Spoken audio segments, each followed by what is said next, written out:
From Kansas State University, this is Agriculture Today. Eric Atkinson here, and ahead for you today, we'll visit with K-State's John Leatherman.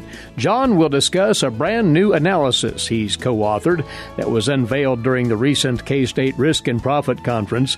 It's billed as an improved assessment of agriculture's contribution to the Kansas economy, and it is a new perspective on the economic importance of production agriculture in this state. John will cover agriculture's impact in the areas of exports, gross domestic product, and employment, and he'll outline how those differ from one part of the state to the other. Later, K-State's Charlie Lee on why box turtles, which remain abundant in Kansas, may still be in need of conservation efforts. That and more ahead on this Agriculture Today.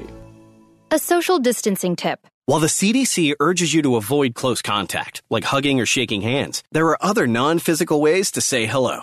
Wave, wink, use sign language, salute, smile, give the peace sign, throw up an air high five, do jazz hands. Remember, stay a minimum of 6 feet or 2 arms length away from others, and stay home if you can. For more info, visit coronavirus.gov. Let's all do our part, because we're all #AloneTogether. Brought to you by the Ad Council. You're tuned in to Agriculture Today. Glad to have you aboard once again. Well, it's intuitively known that agriculture is a major cog in the Kansas economy. But our guest now and colleagues set out to put it this way, re-quantify agriculture's economic impact in a new analysis that was presented at the recent K-State Risk and Profit Conference. Joining us now is John Leatherman. John is an agricultural economist at K-State and the longtime director of the Office of Local Government with K-State Research and Extension. And he was joined by a graduate researcher out of the Agricultural Economics Department, Jody Wint, to take on this project. John, as we all know, there have been many estimations and reports on agriculture's contribution to the Kansas economy over the years, but you wanted to revisit this. Why so? Well, the fact of the matter, Eric, is that there's just simply a lot of incorrect information that's floating around. A couple of years back, I was hearing folks suggest that agriculture perhaps was responsible for very nearly 50% of all economic activity in the state. And quite honestly, I know that's incorrect. And we had the opportunity here to sort of work with an improved method of estimating the contribution of agriculture and other industry sectors to the state's economy. When you say an improved method, and we won't get too deeply into the methodology here, but what approach did you take to this then? Well, typically analysts, when they're answering questions in relation to economic impact, will utilize something called economic multipliers to make estimates of the total effect or contribution that industries make. These multipliers measure not only the direct economic activity, but also the indirect economic activities of industries buying and selling to one another, as well as what are called the induced effects, and that's the effects of household spending, of labor income, and other income resources. The problem with that particular method is that a simple multiplier analysis involves a fair amount of double counting. And indeed, we can demonstrate this by creating a model of the Kansas economy, calculating those multipliers, and applying them to those industry sectors. And when we do so, we find that utilizing simple economic multipliers results in somewhere between about 170 to 180% of everything that exists. So very clearly, there's a fair amount of double counting going on. So I'm not necessarily disparaging the use of economic multipliers or the software programs that generate them. I utilize them all the time. But you do need to understand the limitations that exist when you do that type of an analysis. And alternatively, there are methods that avoid this problem of double counting and only account for what actually exists in the economy. That is called a contribution analysis, and it presumes that it's exports that drive the economy. Exports are what are demanded by the rest of the world, and those exports in turn attract income back to the economy. And that income supports additional production, it supports wealth creation, it supports household income, it supports the jobs that exist in the economy. And so that was the approach that we took to essentially estimate the contribution of agriculture and all of the other industries that exist in the state. And then we sort of proportion it to what they are actually bringing into the state by way of income attraction. All right. Well, that being the means of calculation you used then, John, how did you apply it to the objective here, that is, agriculture's contribution to the Kansas economy? We started by just simply identifying industry production sectors. We've got crops production, we've got livestock production, other agricultural production.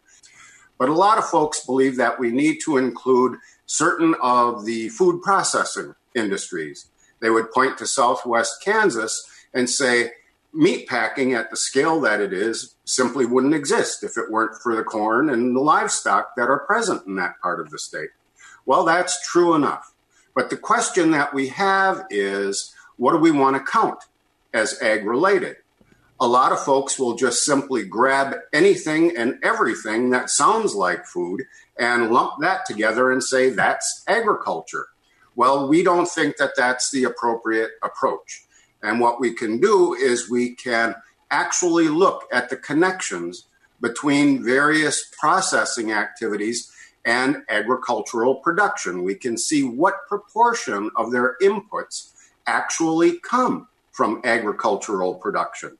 And we can count that up and determine what actually is related to production agriculture. And indeed, when we look at the proportion of those inputs, we find that an awful lot of food processing activities have virtually no connection to agricultural production in Kansas. And to call them agriculture is perhaps not entirely accurate. And so we went about searching for a threshold that we would use to connect food processing to agricultural production. Now, when we ask people, how much would you say it ought to be? Oftentimes, those guesses will come in at, 40%, 50% of production inputs. Well, if that were the threshold, nothing would be related to agriculture. And indeed, we considered several different thresholds, 10%, 5%, 2%. We split the difference and settled on 5%. 5% doesn't sound like a lot, but 5% can be very, very important. And so we selected processing activities that required a minimum of 5% of their inputs to actually come from Kansas agricultural production activities.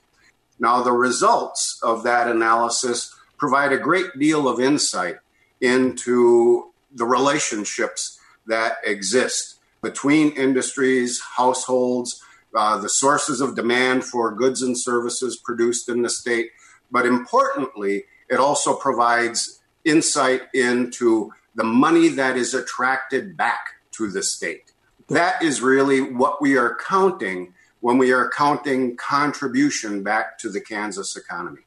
And then you break that down, John, into basically 4 distinctions here, and we want to walk through those. The percent contributed to gross exports, and you mentioned that as being a key barometer here, and what agriculture's share of those gross exports might be vis-a-vis manufacturing, services, and other contributors to the economy. What did your numbers say there? Well, gross exports, first of all, are what is demanded by the rest of the world that Kansas can supply. That's the outflow of money from industries to the rest of the world. And when we just simply look at the outflow of money, essentially it shows that ag and ag-related industries supply about $36 billion worth of exports to the rest of the world.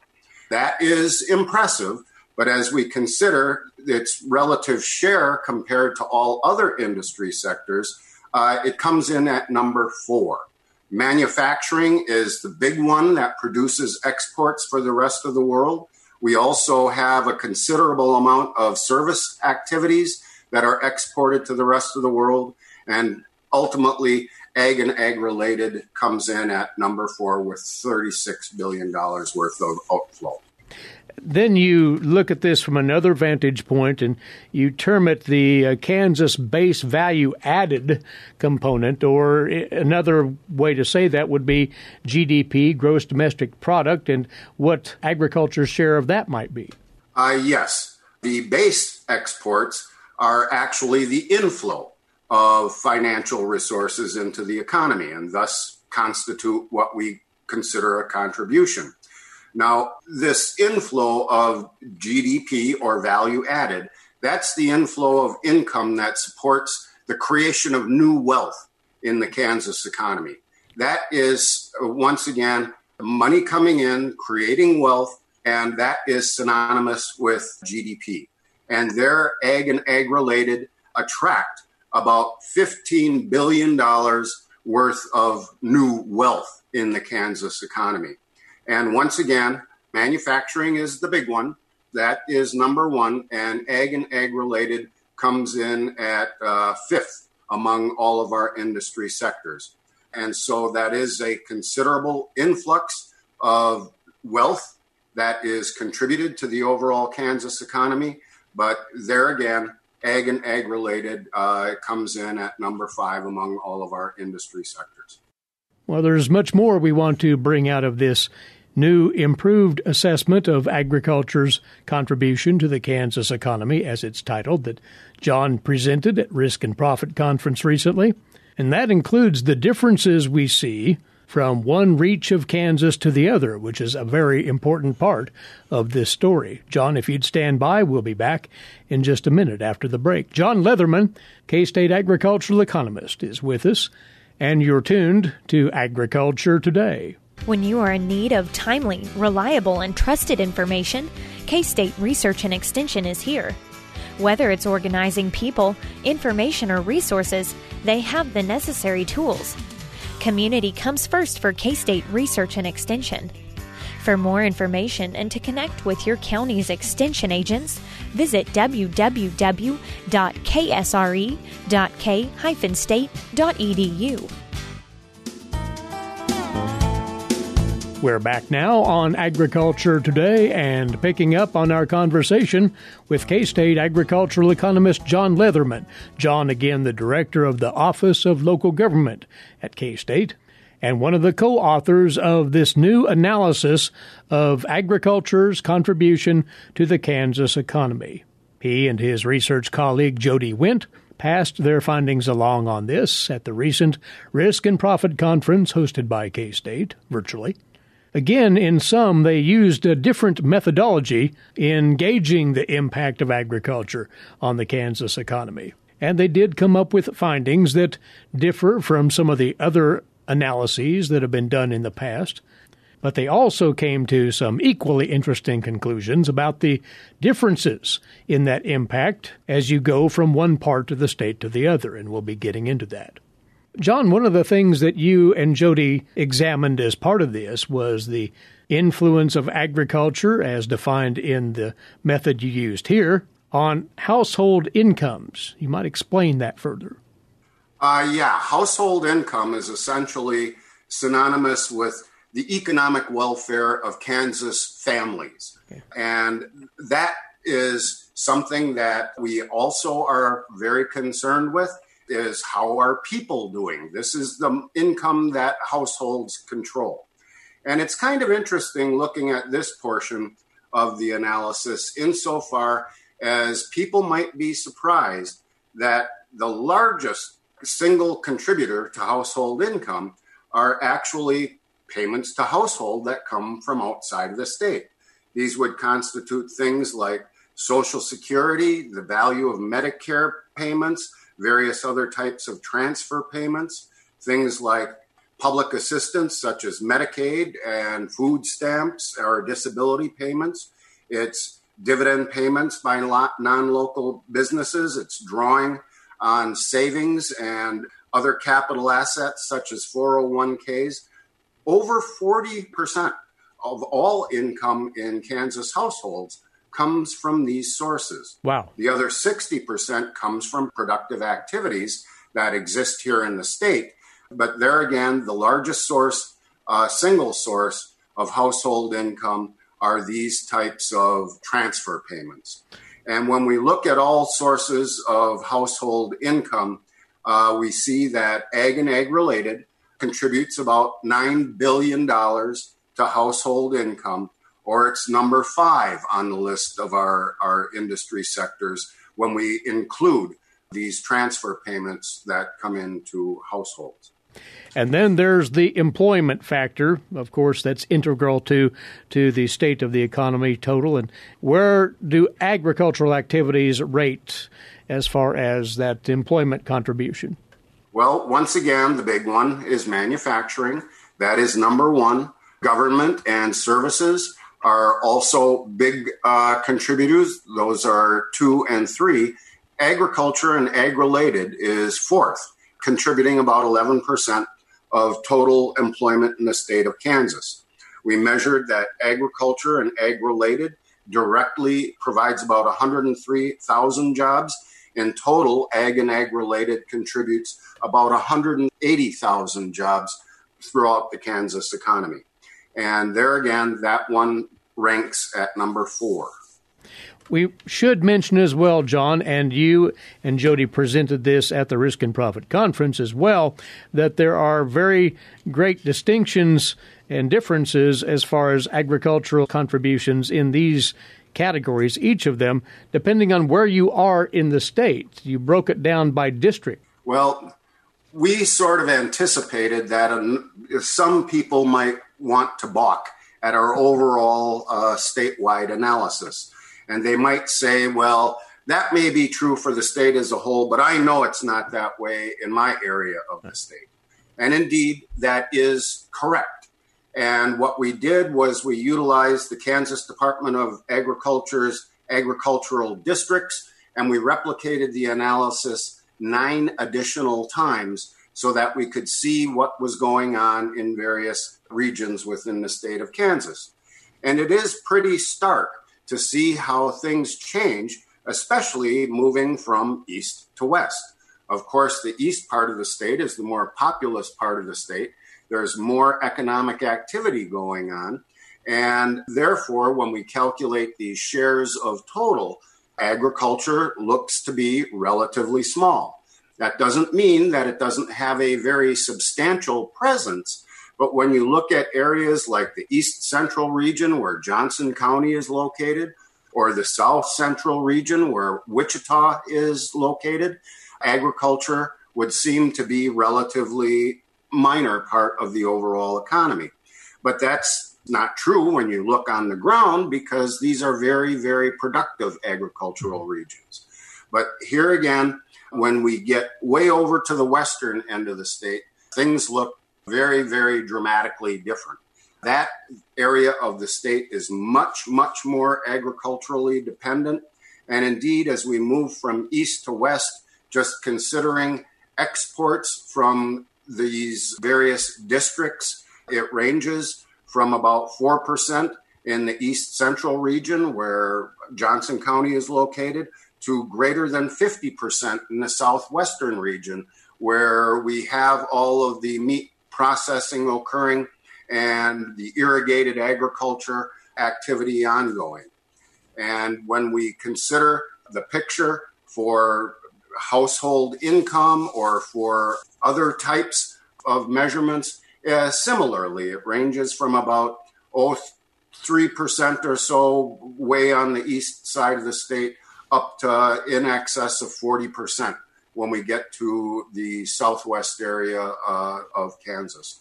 And so, yes, Kansas is very diverse economy. Obviously, in some areas of the state, there is a much, much greater dependence on ag production and ag-related activities. But here again, we're not trying to disparage in any way the contribution that agriculture makes to the Kansas economy, it's extremely important to our economic welfare. But we also need to recognize that our state has a very diverse economy with a lot of manufacturing activity, a lot of service activity, and other things that are going on in our state. And so here again, if we take a look at the whole picture and try to understand what's going on, I think that we should feel pretty good that we have a fairly diverse economy, and we are blessed by that very fact. And so that is really what we were trying to demonstrate. And we believe that the approach that we've employed here is, in fact, probably the best way of looking at these types of questions. Well, John, this was clearly an exhaustive analysis that you and Jody conducted in coming up with these findings, and it probably will inspire some to want to study it further. Is this information out there somewhere that folks can tap into it? Well, our presentation is available on the Ag Manager website. We are still working on the white paper that would provide for a more exhaustive analysis of what we've done, and that should be available perhaps a bit later this fall. But in the meantime, we would point folks to go to our department's Ag Manager website to obtain the information. And again, you'd encourage folks from policymakers to local leaders to whomever it might be to do just that. Take a look at this analysis and how it measures agriculture's contribution to the Kansas economy in a way that up to now hasn't been undertaken. Well, the fact of the matter is that when we implement various types of policies, we need to do so in a fact-based fashion, not one that is dependent on a lot of misinformation or mythology or presumption. It needs to be based on facts. And that is what we are trying to do, is improve the information that is available for people's consideration. We just believe that a fact-based approach to understanding our economy and then thereafter implementing various types of policies is the best way of going about conducting such business. Well summarized right here, and the article that you'll be looking for on agmanager.info from their presentation is entitled An Improved Assessment of Agriculture's Contribution to the Kansas Economy. Congratulations to you, John, and to Jody for pulling all of this together, and many thanks to you. Thank you for having us. That's John Leatherman. He is a K-State agricultural economist and the director of the Office of Local Government with K-State Research and Extension. Along with graduate researcher in agricultural economics Jody Wendt, they put together this new look at agriculture's role in the Kansas economy, which was presented at the recent Risk and Profit Conference hosted by K-State. And you are tuned to Agriculture Today. We'll stand aside now and then be back with today's agricultural news headlines and more right here on the K-State Radio Network. Please stay with us. Did you know every Kansas farmer feeds 128 plus people? Kansas farmers are hard workers, dependable, authentic, and sensitive. Not only do farmers put food on your table, but they put clothes on your back and fuel in your car. For more information about Kansas farmers, visit K-State Research and Extension online or stop by your local Extension office. This message has been brought to you by the K-State Animal Sciences Leadership Academy participants. Agriculture Today continues now here on the K-State Radio Network. As always, glad to have you along. Eric Atkinson here. Now, today's agricultural news headlines, courtesy in part of DTN. Well, glancing at the latest Kansas crop progress and condition report out from the USDA, of course, this as of this past Sunday, our topsoil moisture in the state is down to 2% surplus, 45% adequate as of this past weekend, and 53% short to very short, while subsoil moisture, 2% surplus, 53% adequate, and 45% short to very short. The state of the Kansas corn crop, 56% good to excellent this week, 29% 20% fair, 15% at poor to very poor. Corn now dented at 71% and corn mature at 18% in the state. Kansas soybeans rated at 56% good to excellent as well, 32% fair, 12% poor to very poor. Beans now setting pods at 87% of the crop and dropping leaves at 8%. And grain sorghum this week, 58% good to excellent, 31% fair, 11% at poor to very poor. Sorghum turning color now at 48%, and sorghum now at the mature stage at 2%. Range and pasture conditions around the state at 44% good to excellent, 36% fair, and 20% poor to very poor, according to the update from the USDA. As for soybean and corn crop conditions nationally now, we turn to the USDA's Stephanie Ho.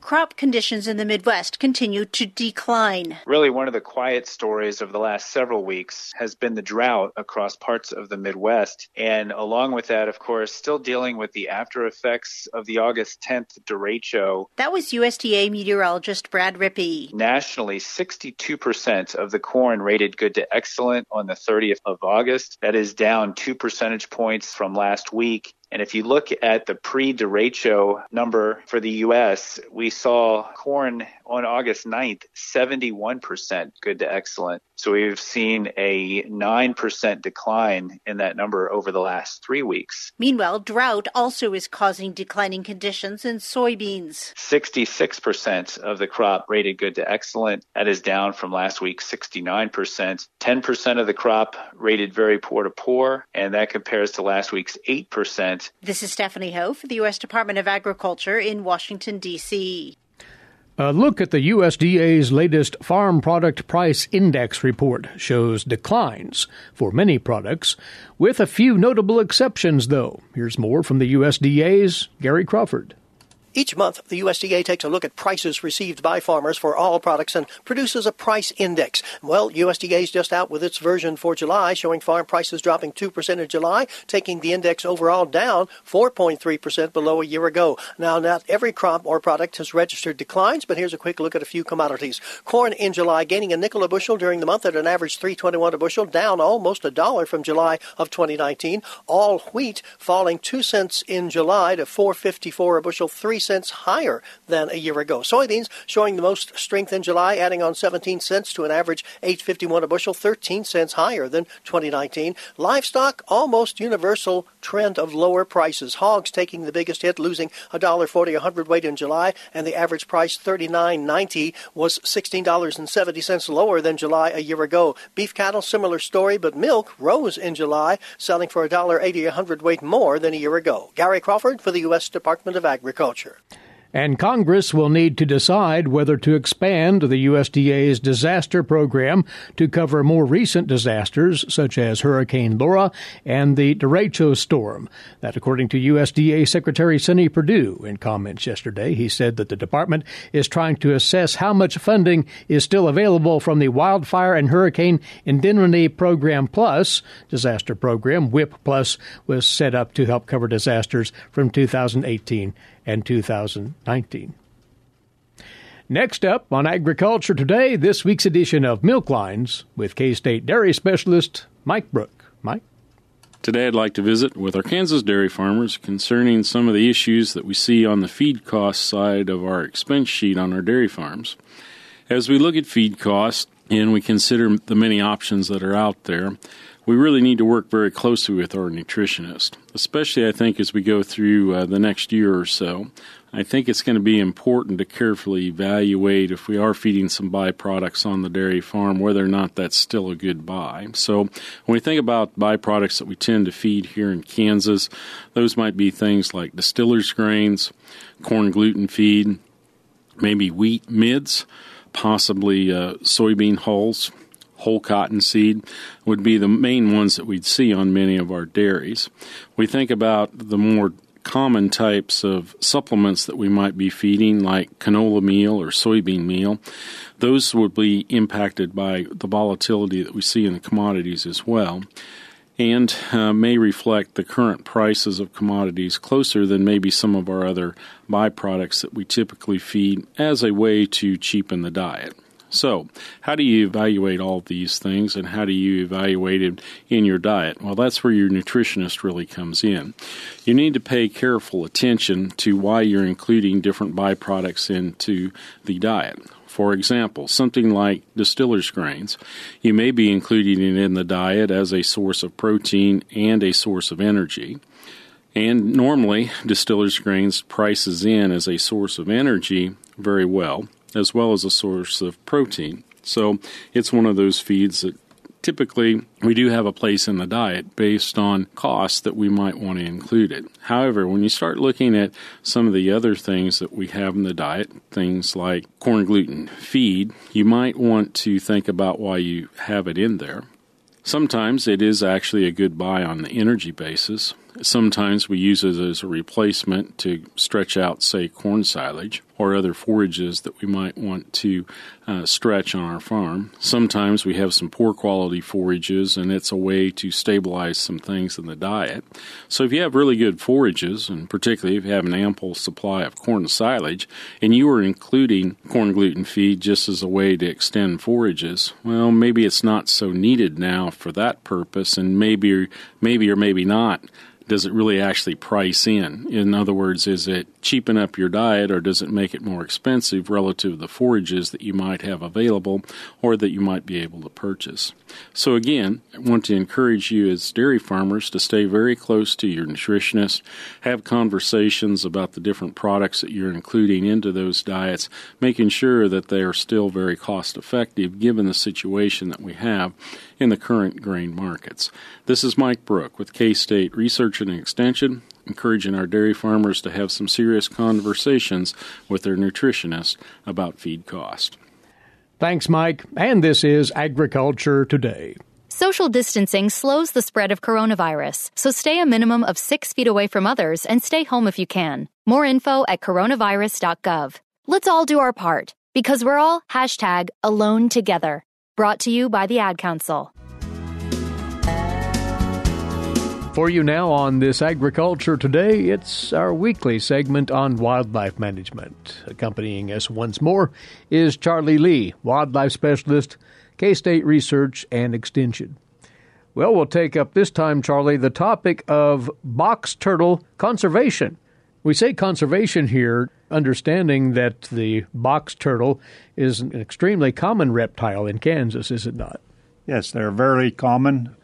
They are identified by their hinged lower shell, which allows them to withdraw their head and their legs to become completely enclosed and protected from predators.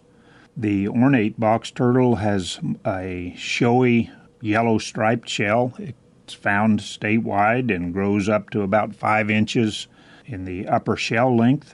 Many of them will live as long as 30 years. The adult males have red eyes, have a curved inner claw on the back feet in the males than in the females. Females would then have brownish-colored eyes. It's usually found on grasslands and on land rather than water. But as we've studied more and more about ornate box turtles, realize that they need 3 very specific types of microhabitats in order to survive. And what are those? Well, they got to have grass or prairie areas for feeding that has some sort of free water, and that water in the western plains country might be from succulent vegetation, including prickly pear cactus. They also need an area where the females can nest and burrow into the soil to overwinter.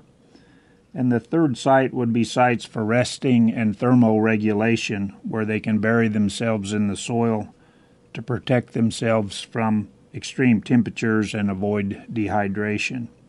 I find that it's kind of interesting that in the fall they burrow down to protect themselves through winter, but in the spring it's about a week to 2 week period that all of the turtles emerge virtually at the same time.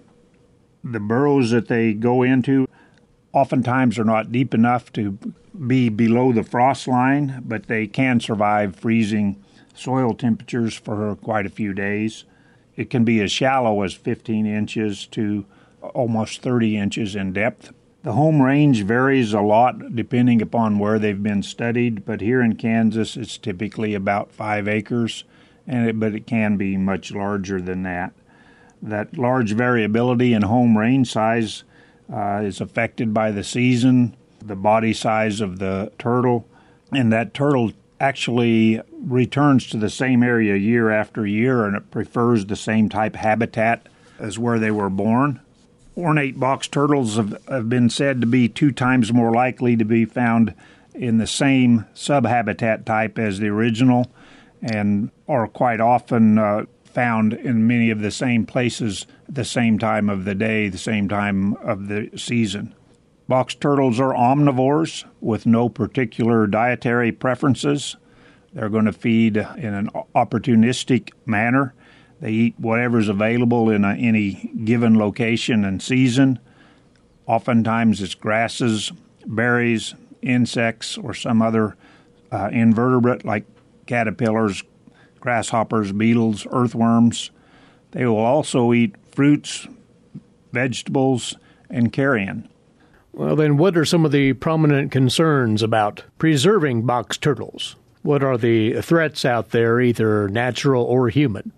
There are certainly intrinsic threats, natural occurrences, and factors that are relating to the turtle itself that are causing the turtle to be reduced in numbers.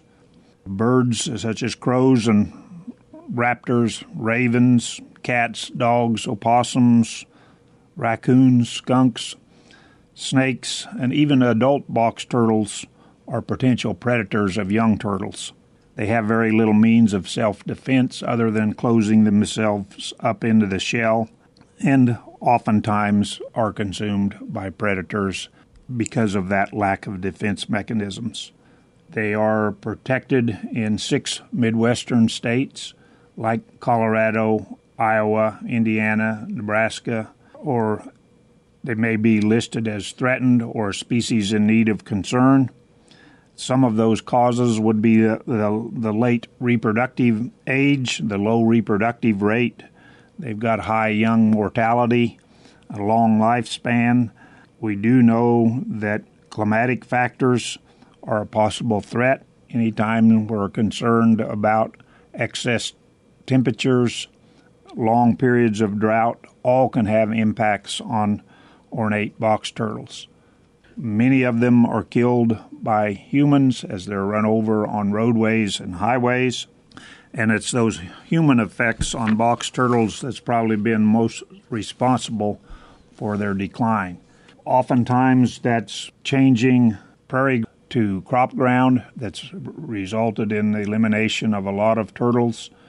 There's also a much smaller impact, and that's the capture of turtles and keeping turtles as pets.